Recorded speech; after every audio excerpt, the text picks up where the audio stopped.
Hi all, I'm Marc Cram and today I'm going to tell you about a short adventure film called Captive. There will be spoilers up front. At the beginning of the movie we are introduced to the main character Jim. He lives in a human museum and has never been to the outside world. The museum is run by cyborgs to show how humans lived in the past. Humans are an endangered species, which is why Jim is the main attraction of the museum here. He has a very small apartment. It consists of only 3 rooms, a bedroom, a bathroom, and a living room. There's also a staircase to the 2nd floor to recreate a natural human environment, but it doesn't lead anywhere, and neither do the fake windows and doors. Most of the stuff in the apartment is revelatory, except for the TV, which Jim likes to watch every day. In the first scene he watches a TV show in which he knows every word. The show shows how people interact in real life. The cyborgs purposely make him watch this show so that he knows how a man should behave toward a woman. He is also constantly eating cereal in which he finds figurines. He doesn't care about the mess around him in any way, but when he finds a rare figurine, he quickly runs to the shelf, which he uses as a prize stand for the cereal prizes. He puts the figurine he finds on the very top, then stands and admires it. The cereal is his constant food. His only hobbies are collecting figurines and watching TV. Everyday cyborg tourists are led through the museum to show them the life of humans.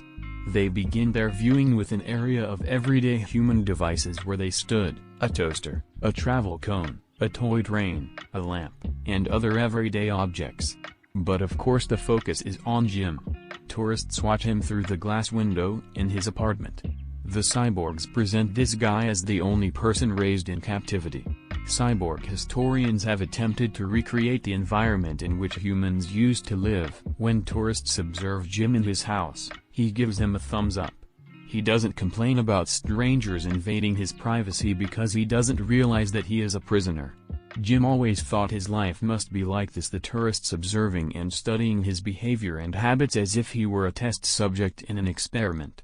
As they are about to leave, an announcement is made throughout the museum for everyone to return to the museum to see the new addition to the museum, a woman. Jim is just as happy to hear this because he has only seen a woman on television. Our hero is ready to meet the girl of his dreams, just as he imagined. The next day, Jim turns out to be very excited. He wakes up early, brushes his teeth, and takes a long shower. He also uses deodorant and puts on nice clothes to greet the girl. While he waits nervously, a girl named Cass is brought into the apartment. Before she says anything, our hero reads her a dialogue from the show, thinking it is the best way to greet her. But the girl freaks out, running all over the house trying to find her way out because she has been captured from the outside world and she knows she has been captured. However, all the doors and windows in Jim's apartment are fake to make the room look like a real house, but it is impossible to escape from there. Cass goes to the bedroom while searching for a way out. She sees a bed decorated with rose petals. Jim had plans for her arrival, but he hasn't learned his social skills. He has only seen everything in the movie, so he only knows what intercourse is. Cass finally sees the cyborgs watching her from the windows. She quickly hides behind a wall. Jim introduces himself for the first time, showing Cass that he is just as human. She asks him how to get out of there. But our hero doesn't understand why she wants to leave. He claims that this apartment has everything he needs, wonderful things, a couch, a TV that has 5 channels on it. He also gets endless free food and energy drinks every day. Cass marvels as he talks about this confinement and begins to cry. Jim tries to comfort her. At lunchtime, the characters sit down to eat. Jim warms artificial food for her in the oven.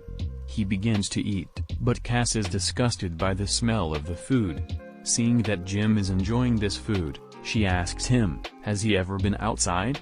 When he does not answer the question, she asks him to smell the food, but Jim still does not understand what she is trying to prove to him.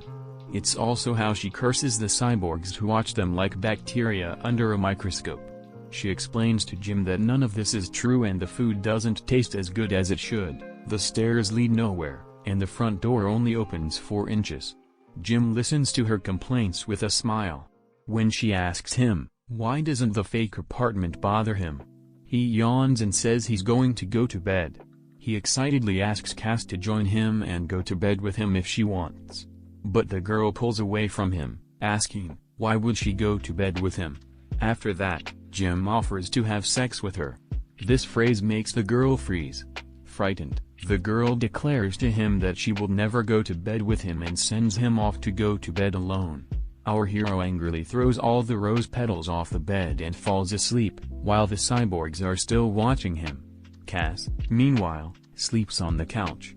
At midnight, Jim wakes up, takes out a blanket and covers the girl with it, and he also takes out the rarest figurine and puts it next to the girl to keep her company. After a while, Cass wakes up and sees the figure next to her. She gets an idea. She uses the figures to create a landscape on the glass window. When Jim wakes up, he is very disappointed when he sees that the figures are gone, but his disappointment is gone when he sees the art Cass has created.